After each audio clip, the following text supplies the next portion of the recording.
Complete rocks ഇങ്ങനെ വാരി വിതറിയണ കിടയാണ്. ഇവിടെ നടന്നു വരിക എന്ന് പറഞ്ഞു കഴിഞ്ഞാൽ ഇത്തിരി റിസ്ക്കിയാണ്. സൂക്ഷിച്ച് വന്നു കഴിഞ്ഞാൽ അപകടം ഇല്ലാതെ വരാം.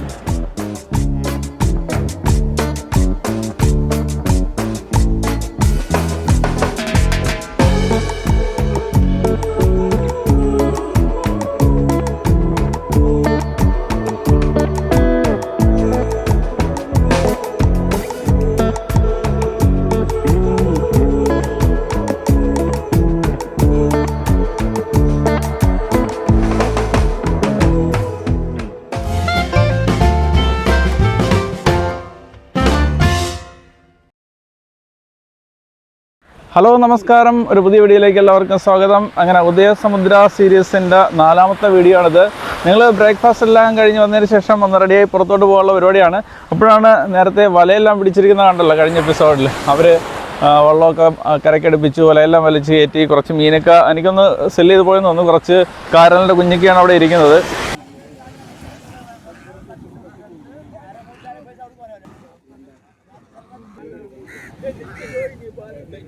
ബീച്ചിൽ കൂടുതൽ കറങ്ങുന്നില്ല, നേരെ നമ്മൾ പുറത്തോട്ട് പോകാനുള്ള. നമ്മൾ 2-3 സ്ഥലമൊക്കെ പ്ലാൻ ചെയ്തിട്ടുണ്ട്. എവിടെ ഇങ്ങനെ എത്തുമെന്നൊന്നും കൃത്യമായിട്ട് അറിയാൻ പറ്റത്തോണ്ട് ഇപ്പോൾ ഒന്നും പറയുന്നില്ല. അപ്പം പോണ വഴിക്ക് ഓരോ സ്ഥലങ്ങൾ കാണാൻ പറ്റുന്നതൊക്കെ കണ്ട് ഈ വീഡിയോയിലൂടെ മുന്നോട്ട് പോവാം.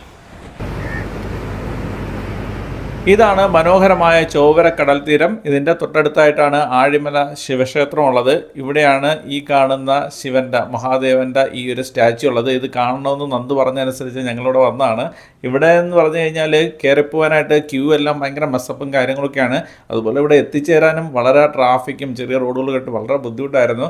അപ്പോൾ നമ്മൾ ഈ ഒരു തിരക്കിലകത്ത് കയറി കാണാനൊന്നും നിന്നില്ല. പുറമേ ഈ ഒരു സ്റ്റാച്യു എല്ലാം കണ്ട് നേരെ ഇപ്പോൾ എത്തിയിരിക്കുന്നത് കോവളം കടൽ തീരത്താണ്.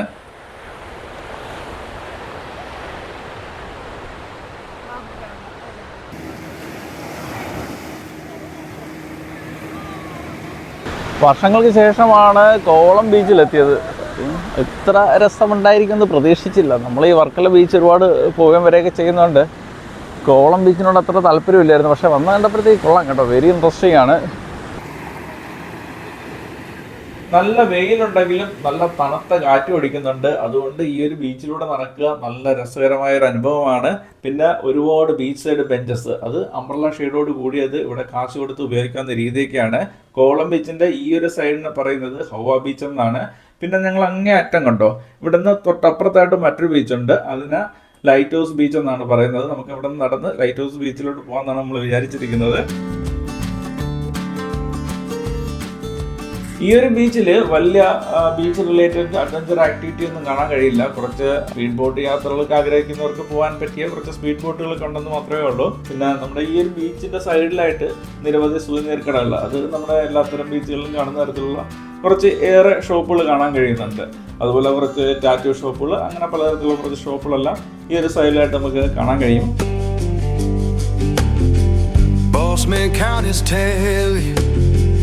We just count our turn. Fair don't come easy. I had to stand and fight for mine.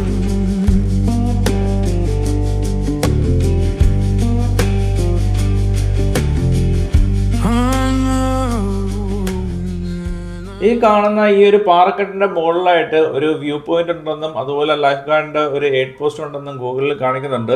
കുറച്ച് ആൾക്കാരെല്ലാം അവിടെ നിന്നുള്ള വ്യൂസ് കാണാനായിട്ട് കയറി പോകുന്നുണ്ട്. അപ്പോൾ അവിടെ പോയി അവിടെ നിന്നുള്ള വ്യൂസ് എന്താണെന്ന് അറിയാനായിട്ട് ഞാനും അങ്ങോട്ട് പോകാമെന്ന് കരുതി.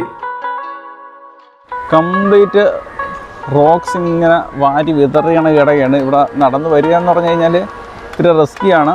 സൂക്ഷിച്ച് വന്നു കഴിഞ്ഞാൽ അപകടം ഇല്ലാതെ വരാം.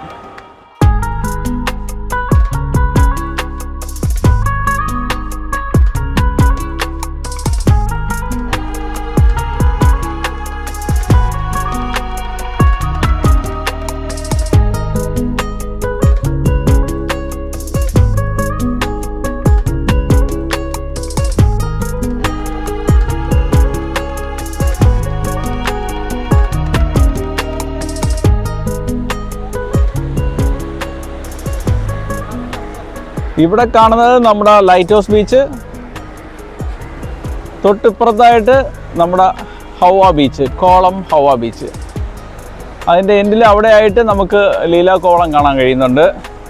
അങ്ങ് അവിടെ ആയി വിഴിഞ്ഞം ഹാർബർ നമുക്ക് കാണാൻ കഴിയുന്നുണ്ട്. വിഴിഞ്ഞം ഹാർബറിൻ്റെ കുറച്ച് ഏരിയ. ഈ ഒരു വ്യൂ പോയിന്റിൽ നിന്ന് നേരെ ബീച്ചിലെ ഈ വല പിടിക്കുന്ന ആൾക്കാരുടെ അടുത്തേക്കാണ് ഞങ്ങൾ വന്നത്. ഇത്രയും അങ്ങ് വട്ടത്തിൽ ദൂരെയായിട്ട് ഇറങ്ങിക്കിടക്കുകയാണ് ഈ വല. അതാണ് ഇത്ര പാടുപെട്ട് ഇവരിങ്ങനെ വലിച്ചു കയറ്റിക്കൊണ്ടിരിക്കുന്നത്.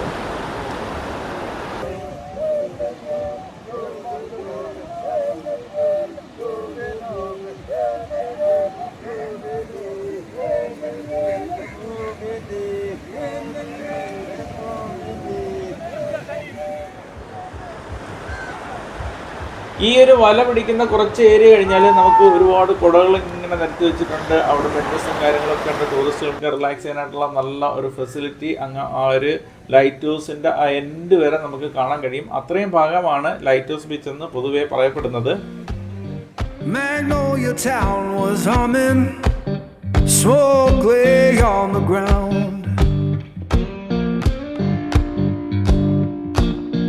Yeah, Magnolia town was humming, smoke lay on the ground.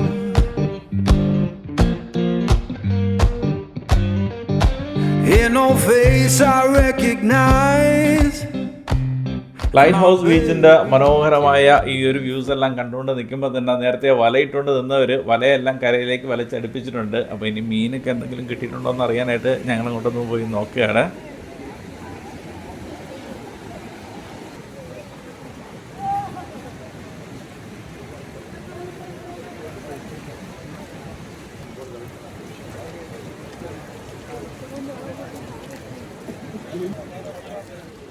കാരലിൻ്റെ കുട്ടിയാണിത്. വീഡിയോയുടെ തുടക്കത്തിൽ നമ്മൾ ഉദയസമുദ്ര ബീച്ചിൽ കണ്ടതുപോലുള്ള ഈ കാരലിൻ്റെ കുട്ടി പോലുള്ള ഒരു മീനും അതുപോലെ തന്നെ 1-2 ഹമൂർ അങ്ങനെയുള്ളതൊക്കെയാണ് വലയ്ക്കകത്ത് കാണുന്നത്. പക്ഷേ ഇവിടെ ഭയങ്കര തിരക്കും എന്തൊക്കെ തർക്കമൊക്കെ ആയതുകൊണ്ട് കൂടുതൽ വീഡിയോ എടുക്കാനൊന്നും പറ്റില്ല. അങ്ങനെ ഈ ഒരു വീഡിയോ നമുക്ക് അവസാനിപ്പിക്കേണ്ട സമയം എത്തിയിരിക്കുന്നു. കോവളം ബീച്ച്, അതായത് നമ്മുടെ ഹൗവ ബീച്ചും അതുപോലെ തന്നെ ലൈറ്റ് ഹൗസും ബീച്ചും ഒക്കെയാണ് നമ്മൾ ഈ ഒരു വീഡിയോയിൽ ഉൾപ്പെടുത്തിയത്. നമ്മൾ തുടങ്ങിയത് നമ്മുടെ ഉദയസമുദ്രയുടെ അവിടുത്തെ ബീച്ചിൽ നിന്നാണെങ്കിലും നമ്മൾ എത്തി നിൽക്കുന്നത് നമ്മുടെ കോവളം ബീച്ചിലാണ്. അപ്പോൾ അടുത്ത വീഡിയോ ഉടനെ വരുന്നതായിരിക്കും. അപ്പോൾ ആ ഒരു വീഡിയോ കാണാം. The Shabin Chittilakkadan signing of.